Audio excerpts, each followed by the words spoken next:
cuneiform was first used in around 3,400 to 3,200 years before the Messiah, and amazingly continued to be used until the 1st century AD. That's 100 years after the Messiah. Whereas the hieroglyphic system of ancient Egypt seems to have been born more or less perfectly formed and ready to go. And get this, around 3,400 to 3,200 BC is when the written recorded history of the ancient Egyptians began.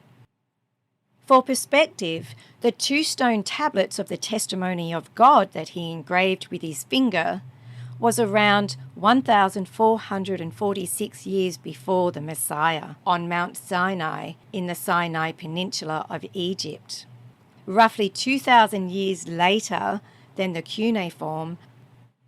So if there was already a form of writing and reading around, even if it was not yet widely utilized with the common people, why did God wait till Moses?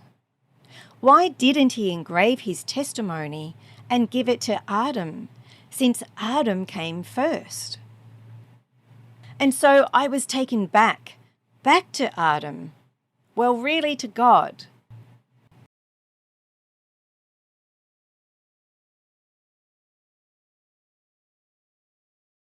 It always starts with God and ends with God. The voice of God speaking a promise.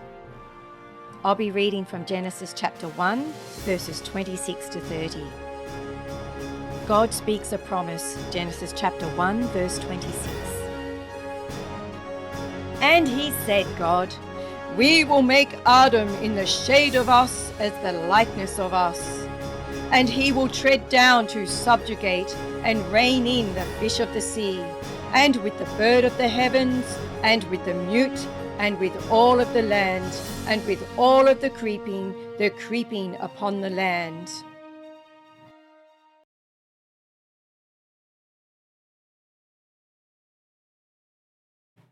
So then God acts by a cutting down, a pruning, a shaping in the next verse. And he cuts down, creating God, him the Adam, in the shade of his. In the shade of God he's cut down. That is, he is creating. Male and female, he cuts down them.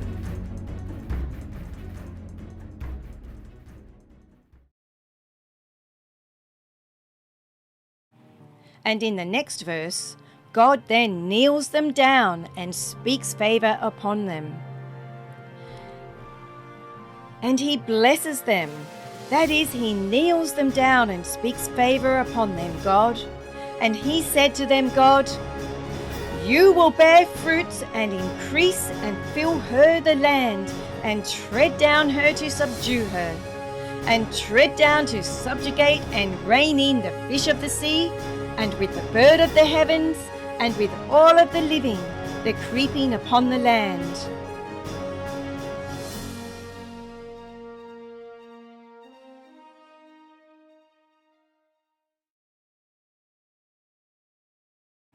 And in the next verse, and he said, God, behold, I have given to you all of the green shoots that sow a sowing, or sows seed, which are upon the face of all the land, and all of the tree which in his fruit of the tree sows a sowing.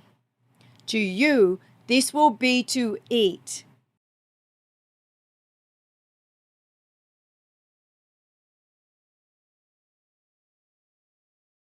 And the next verse, and to all of the living of the land, and to all of the bird of the heavens, and to all of the creeping upon the lands, that in his being, all of the yellowed of the green shoots to eat. And it came to be so. And that is the blessings or the spoken favours that God promised. And take note that it came to be so. Yah brought about what he said he would do. And we can see this even to this day. We have the sowing and the seeds that we can plant, and the seeds just produce, they reproduce over and over. He brought about what he said he would do, and this is a blessing. It's a spoken favour of promise to us. And then, after the promise and the blessings, or the spoken favours of Genesis chapter 1, God speaks again, issuing the first legal injunctions to Adam in Genesis chapter 2, verses 16 to 17. And he enjoins or mandates by judicial order Yahweh God upon the Adam to saying, "From all of the tree of the garden eat, you eat." This is the first injunction, which is the official court order to do a particular thing.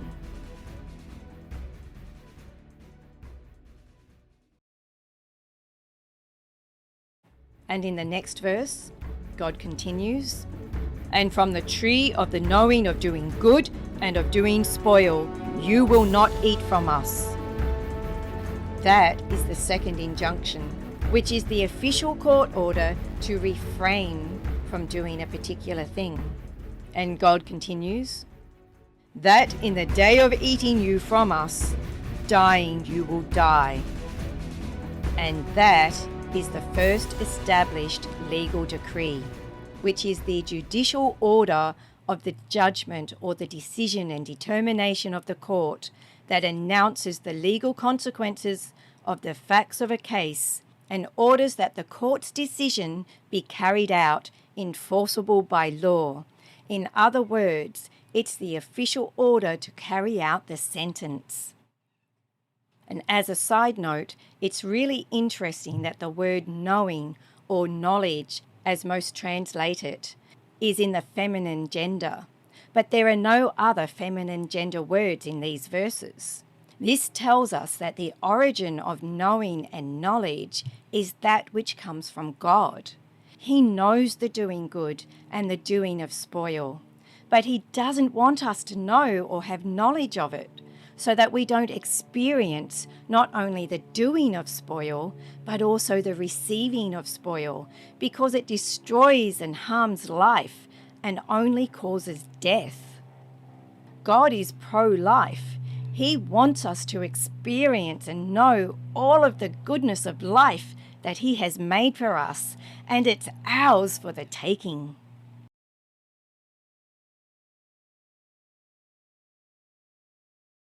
And then the remainder of Genesis chapter 2 shows us the Adam claiming stewardship over the animals that God brings to him by calling out their names while he searches for another of his own likeness to front him. And at the close of the chapter, we find that indeed he is given one in his own likeness, one that came from him, the woman, his surround of protection and help, as she is given to the man to be his woman, his wife by God himself the Father. She is called woman at this stage, or Asha, because from man, or Ayush, she was taken. She is not yet called Eve by the Adam, and as such, she is of equal standing, and there is no claim of stewardship over her.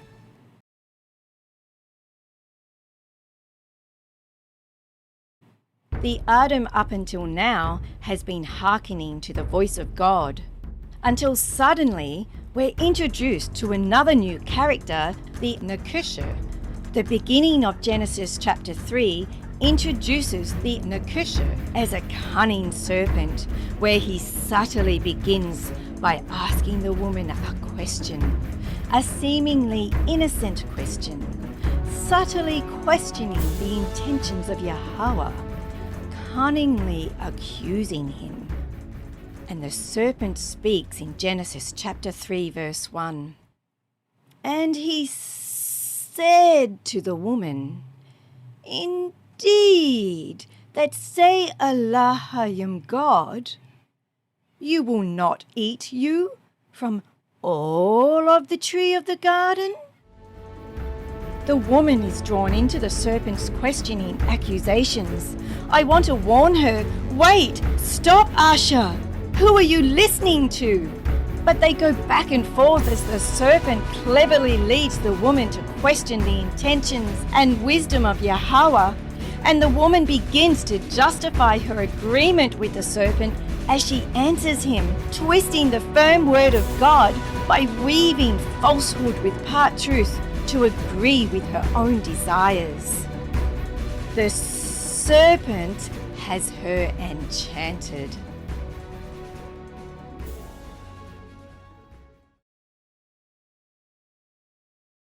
And then he strikes.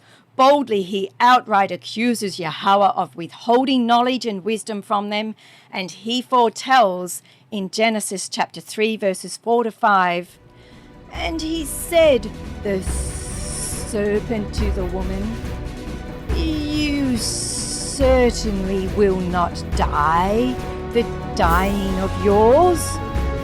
That knows Allah Hayum God."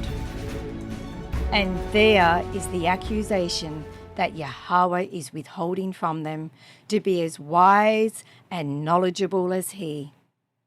Nekesher, the word for serpent, is the Hebrew root word that means to hiss, like a serpent, and it relates to having insight, the ability to see into, and so foresee and foretell, or to divine, and as such to have wisdom.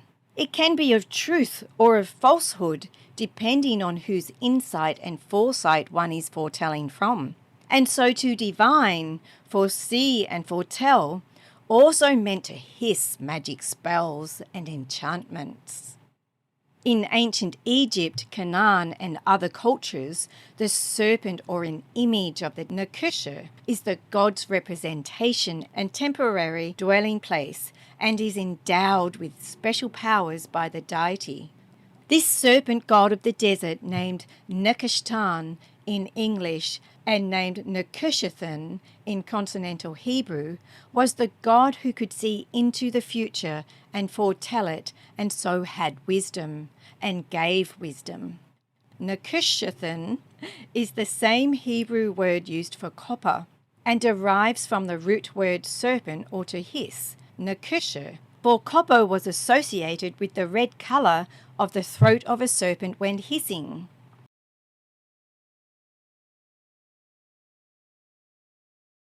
And these man-made copper serpents, either made as statues or put on poles, as well as real serpents, were used by diviners to invoke a foretelling and to whisper magic spells and enchantments through the powers endowed by the god of the desert, the Nekeshethan, or Nekeshtan in English.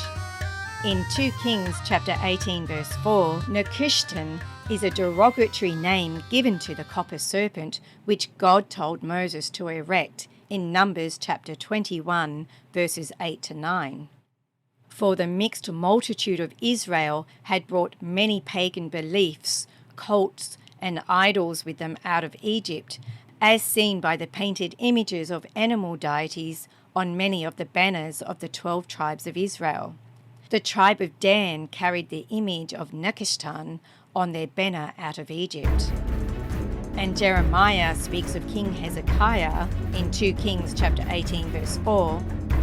He, Hezekiah, turned off the high places and burst the standing images and cut down the poles of Asherah, the Phoenician goddess, and violently struck down in pieces the copper serpent, Nekesher, that Moses had made. For until those days the children of Israel did burn incense to it, and he, Hezekiah, called it Nekeshtan in English, or Nekeshethan. And by calling it Nekeshtan, he was meaning that it's only copper metal and nothing else. He was saying it derogatory, sarcastically. And this was around 700 BC and was the same copper statue in Numbers chapter 21 verses 8 to 9 that King Hezekiah ended up melting down as he wanted to use the valuable metal and at the same time to prove Yahweh's superiority over the snake god. Just as Yahweh had previously shown their ancestors in Egypt in the battle of the serpents, when he had Moses and Aaron go up against the serpent cults of Egypt before the Exodus, when Aaron's ruling rod, God's serpent, swallowed up Pharaoh's ruling rod of serpents, and so reigning supreme. God's ruling wisdom against theirs. His ruling foresight and foretelling against their own ruling foresight. But where is Adam in all of this? He's right by the tree beside his woman. Adam, where is your voice? Intervene. Remind your woman of the unconcealed mandate that God gave you, the order to not eat of the tree of the knowing of doing good and of doing spoil. But alas, his woman is enchanted and enticed, and the tree looks so good according to her eyes, and she eats the produce of the forbidden tree, and she hands out her hand and beckons the Adam to eat of its fruit too. And the Adam does not only not warn her, but he listens to his woman's voice instead of Yahweh's, and he takes the unlawful fruit that she gives to him, and he eats of it just like she did.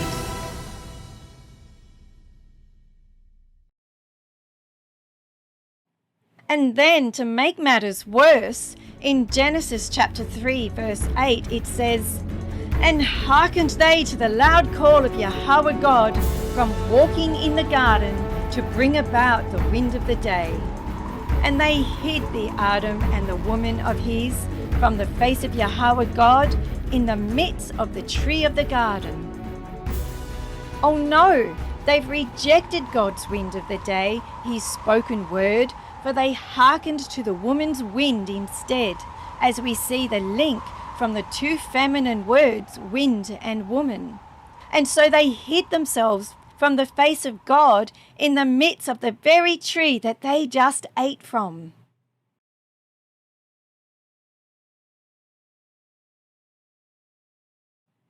And the full story continues in chapter 3 of their breach of the injunction order of Genesis chapter 2 verses 16 to 17, along with the ensuing court case against them and the subsequent legal consequences.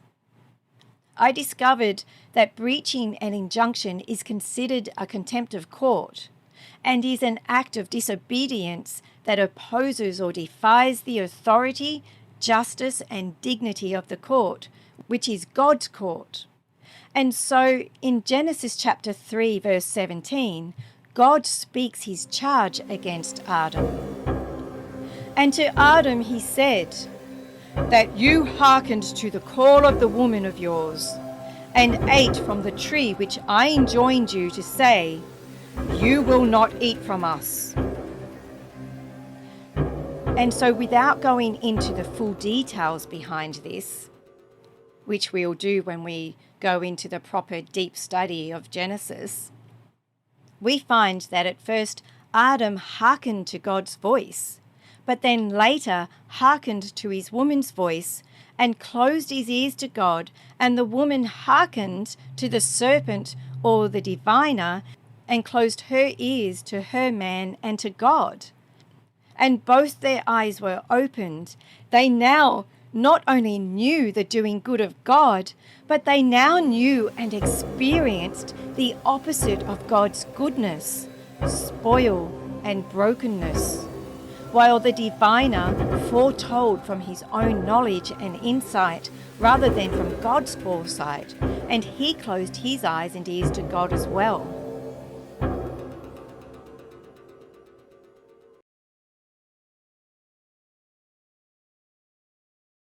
God continues speaking in Genesis chapter 3 verses 18 to 19. He says, "Disfavoured is the likeness in account of you. In fabricated anxiety you will eat of her all of the days of your life. And thorn and thistle will sprout to you, and you will eat the green shoot of the countryside. In the sweat of your face," which can also be translated as, "in the oozing of the nostrils of yours, you will eat what you feed on."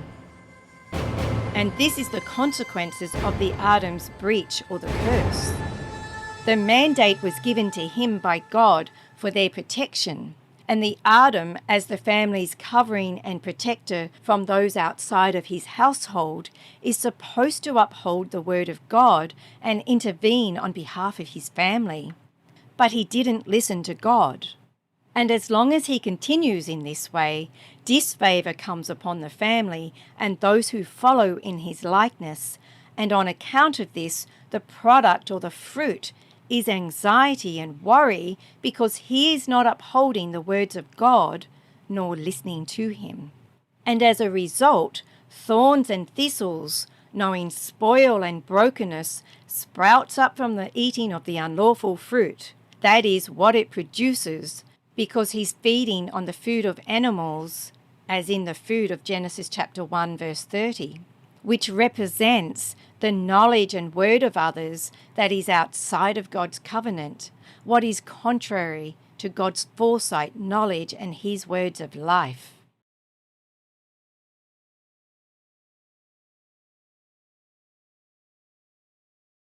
Listen to Deuteronomy chapter 8 verse 3.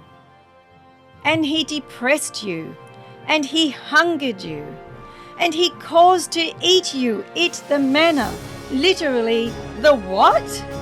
Which not you knew, and certainly not knew the fathers of yours, in order to cause the knowing of yours, that not upon the food you feed on alone he will live the Adam, that upon all of the product of the blowing mouth of Yahweh he will live the Adam.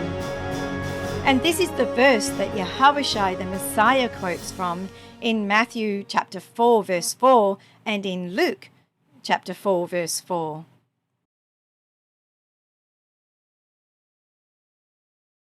And likewise, John in John chapter 6 verse 27 exhorts us to do not labour for the food which perishes, but for the food which endures to everlasting life, which the Son of Man will give you, because God the Father has set his seal on him.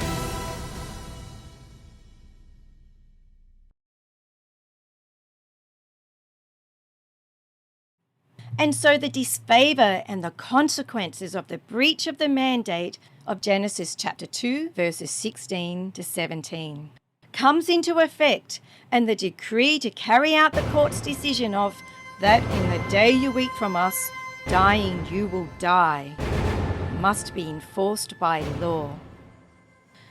But then God continues speaking in the rest of Genesis chapter 3 verse 19. Until a turning back of you toward the likeness, that from what you were taken, that dust you are, and toward dust you will turn back. Wow, this is awesome.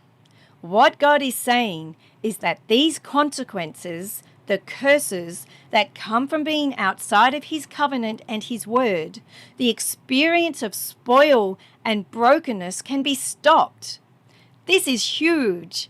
God has given us a way out.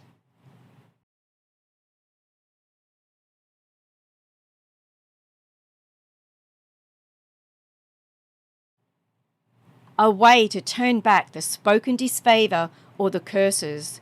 God says in Genesis chapter 3 verse 19, until a turning back of you toward the likeness, that from what you were taken. So, what likeness is he talking about? It is the likeness of Genesis chapter 1 verse 26. And he said, God, we will make Adam in the shade of us as the likeness of us.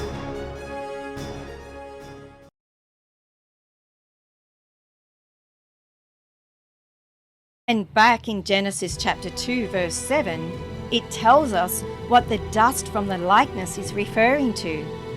Remember, we found that it's directly related to that which makes up the puff of wind that Yahweh God has blown into the Adam's nostrils.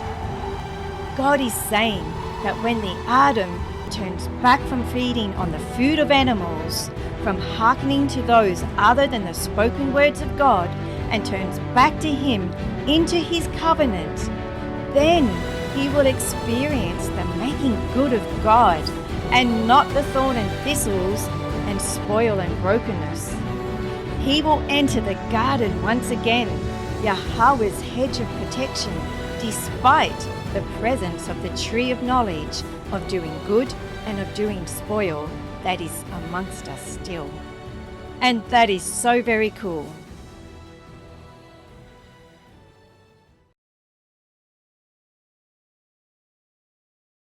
However, there was not at the time a way to turn back the decree of death, of dying you will die.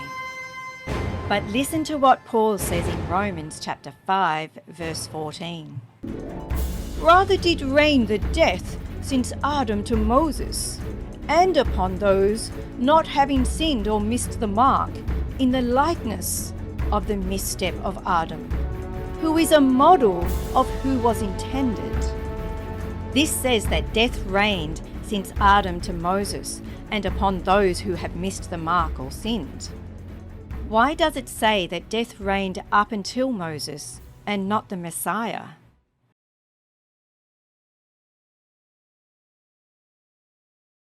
To find our answer, we have to begin in Exodus chapter 12. The background is the people of Israel have been living and multiplying in the land of Egypt for a couple of 100 years, and because they've become so numerous, the new Pharaoh, who did not know Joseph, Jacob's son, who used to rule Egypt second only to the then Pharaoh, became afraid that they would either revolt against him, take over, or leave Egypt, for they were many and prosperous and became an integral part of Egypt. So because of his fear, he enslaved them, their taskmasters, driving them hard, until the shrieks of Israel came to be heard in the ears of Yahweh, and he visited upon Pharaoh and Egypt to determine the accusations against them. So far there had been 9 judgments rendered upon Pharaoh and the people through plagues. But Pharaoh still would not let God's people come out of Egypt and serve him. And so we're up to the 10th and worst judgment, the death of all the firstborn. Interestingly, Yahweh tells Moses and Aaron in Exodus chapter 12 verse 2, "This month shall be for you the beginning of the months or moons. It shall be the first moon of the year for you."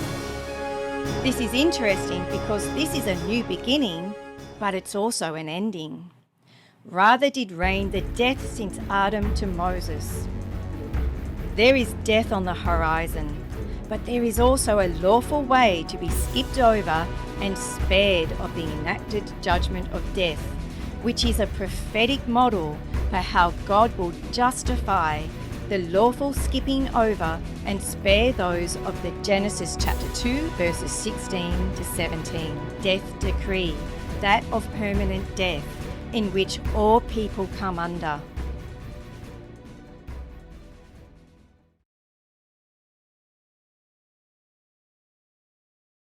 Verse 11, God is speaking, "It is Yahweh's Passover."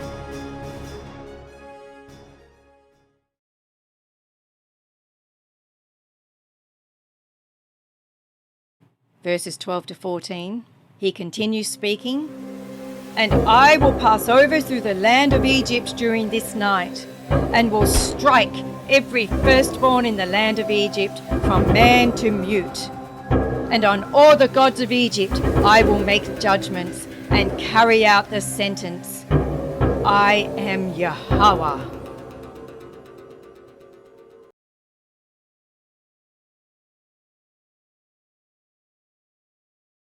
"And the blood has become a sign for you on the houses where you are. And I will see the blood and will skip over you. And a plague is not on you for destruction in my striking in the land of Egypt."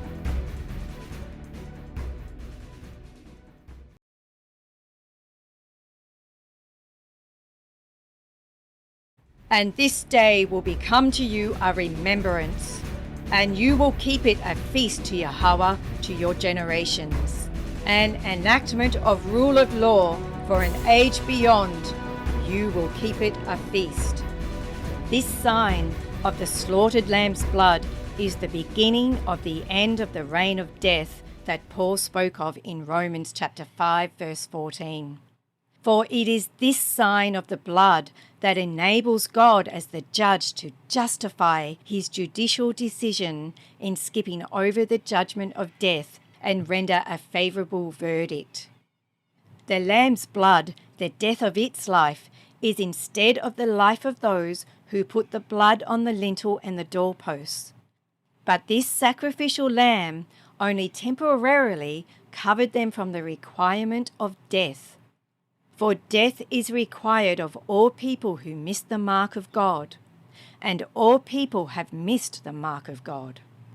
Remember, this is a prophetic model for how God will justify his lawful skipping over and spare those under the Genesis 2 verse 17 death decree, that of permanent death. He's putting into action his plan of buying us back from permanent death. And so, since the people were now covered and cleared judicially back to right standing, at least temporarily, and had come out of Egypt and had been cleansed through the crossing of the Red Sea, Yahweh joined the people to himself in a covenant of marriage at Mount Sinai. But as we found out in Exodus chapter 32 verses 19 to 20, most of the people of Israel broke the marriage covenant with Yah through adultery in the serving of the golden calf. But we know that Moses did not. He stayed joined to Yah, upholding and keeping the testimony of God, and so it is through Moses that the Torah, the law and instructions were given. And this was a very good thing.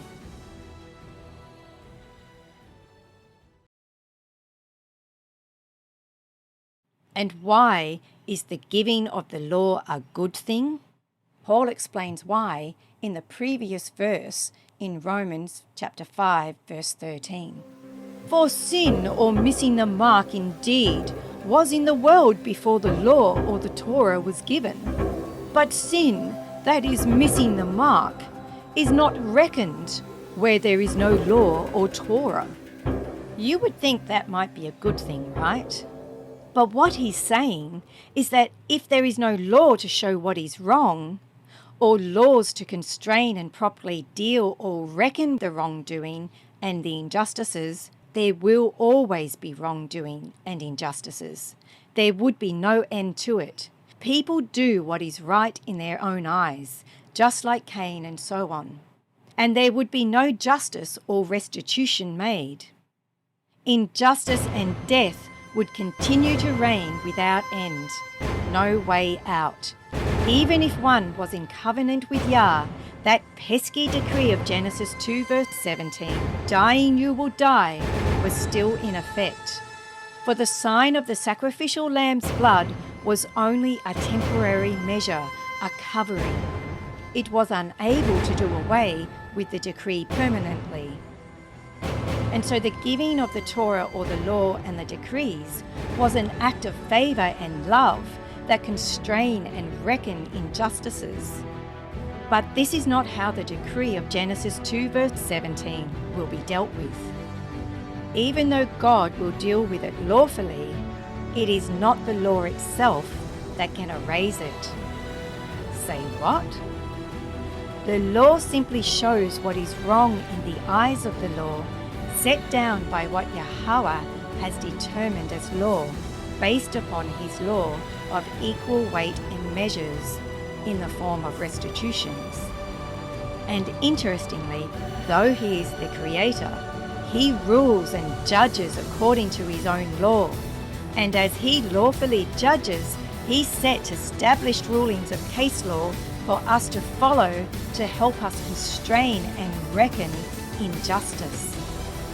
And so the Torah or the law itself cannot free us of this death penalty, for the decreed ruling exacts death and nothing else of those who miss the mark of God. And since all people are themselves guilty of missing the mark of God, all come under this death decree.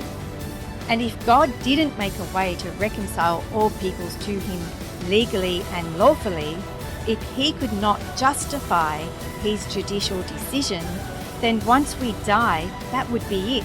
game over, no more life, and there would be one long endless cycle of injustices and death, cycling over and over until no man or life is left, nothing. Darkness would reign in victory.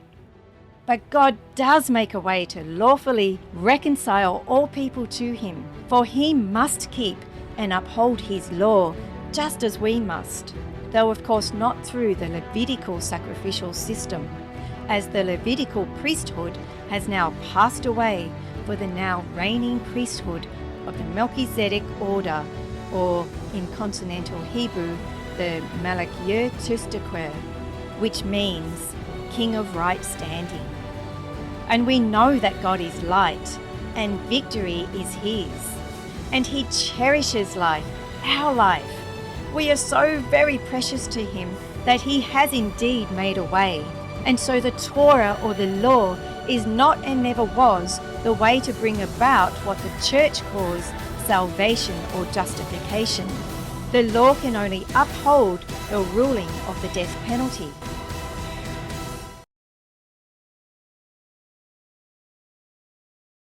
So how does one fulfill the death decree and yet live?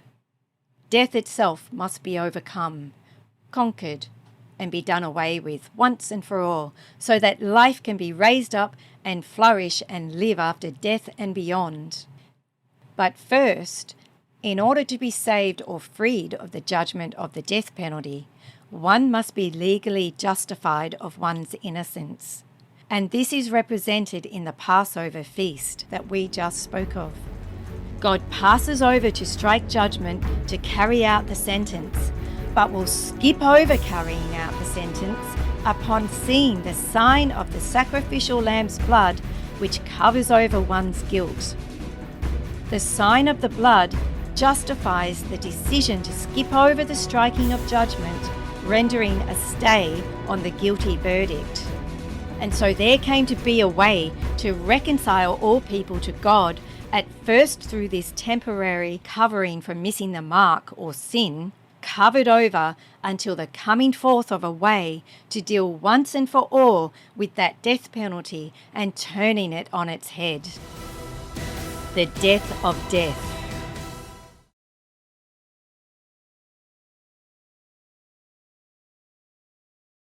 And how does he accomplish this?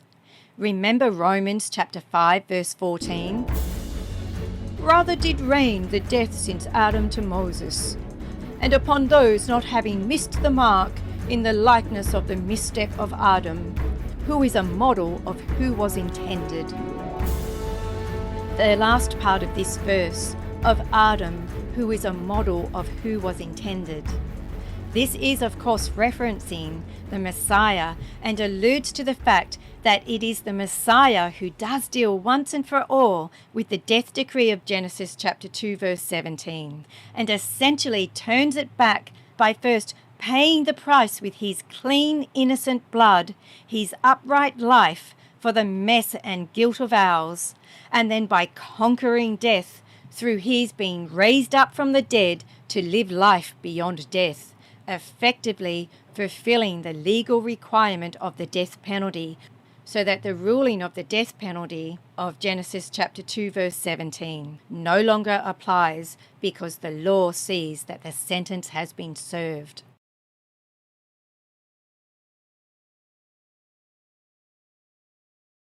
The records against us are wiped clean. And so the judgment of our wrongdoing, the death penalty meant for us, is done away with, because we are now covered permanently with the innocent, clean blood of the Messiah. Our record of guilt has been cleared and all of the debt paid for, and the accounts are settled and reconciled. We are reckoned as clean, innocent, and in right standing with society and with God, because the Messiah is clean, innocent, and in right standing with God. The Father looks upon us as he looks upon his beloved Son. We are as he is. We too are beloved and now innocent.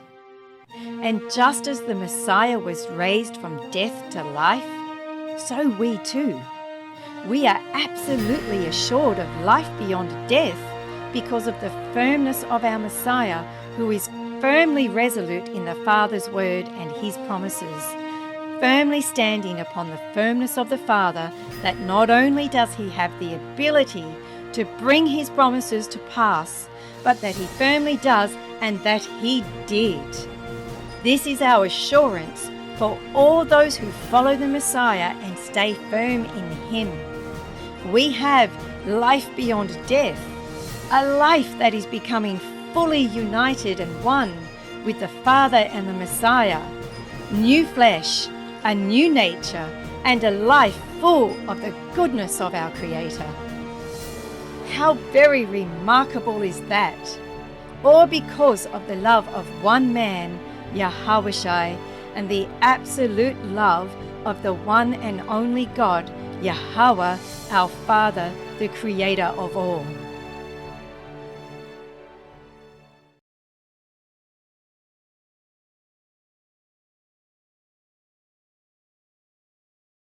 And so we see in Romans chapter 5 verse 14 cross-references with 1 Corinthians chapter 15 verse 45, where Paul is speaking, "Thus it is written, the first man Adam came to be a living being. The last Adam became a life-giving wind." And this is quoted from the writings of Moses in Genesis chapter 2 verse 7, and became the Adam to being.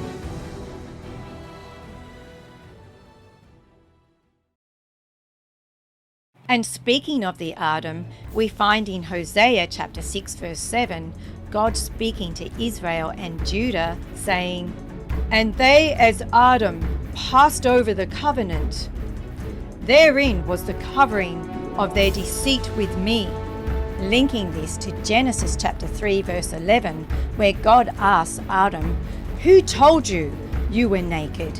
Did you eat of the tree I mandated you not to eat?" He's implying that their nakedness was a covering, a garment of deceit or treachery, because they passed over the covenant of God. And Job speaks in Job chapter 31 verse 33, "If I have concealed my breaking away, my revolt as Adam did, by covering over my wrongdoing in my heart."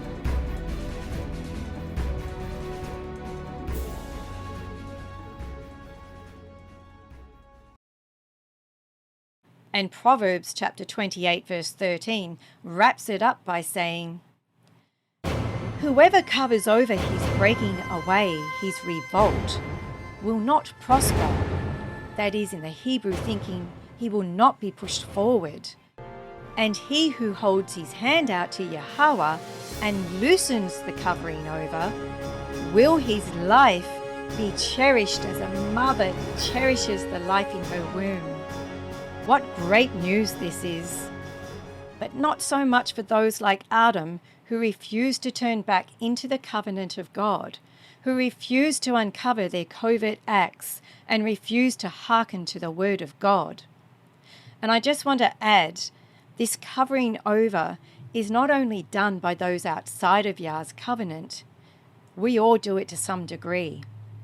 Through this study, our Heavenly Father has shone his light on my own coverings, the deep dark things that I had buried down, keeping them a secret, hiding from them, hoping they'd not see the light of day, keeping me bound, often in fear. But nothing is hidden from Yah. He uncovered things within me that I hadn't realized I had buried and covered over and hid from. They were painful things, even some shameful things. It's so unpleasant and hard at the time, but wow, it's so worth the pain of being exposed, of being naked before him. He does it to free us so that we can walk in his protection and in the fullness of his goodness and love, the love that strengthens us from the inside out, to be free as our Messiah and to be like him. And so now at least we have our answer to why not Adam. why the tablets of the testimony weren't given to the Adam. For it shows us that the Adam passed over the covenant and did not turn back from his breaking away, nor did he loosen the covering over of his acts, or hearken to the word of God, and so he disqualified himself to guard and keep the testimony of God. And this laid the foundation for those in his likeness to self-rule, self-provide, and self-protect, and established the basis for lawlessness and fear and anxiety and toil and insecurity and struggle and exploitation and murder and covert acts of treachery and injustices, and the list goes on. The complete opposite to the garden, God's hedge of protection and bountiful provision and fulfillment and peace and prosperity, all founded on his love and deep affection.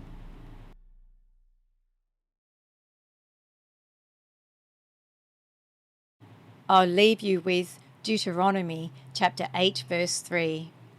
And he depressed you, and he hungered you, and he caused to eat the manna, literally the what? Which not you knew, and certainly not knew the fathers of yours, in order to cause the knowing of yours, that not upon the food you feed on alone he will live the Adam, that upon all of the product of the blowing mouth of Yahweh he will live the Adam. And as was testified with Cain's murder of his brother Abel, after God drove the Adam and the woman from out of the garden, the Adam and his family and society did not feed upon the product of the blowing mouth of Yahweh.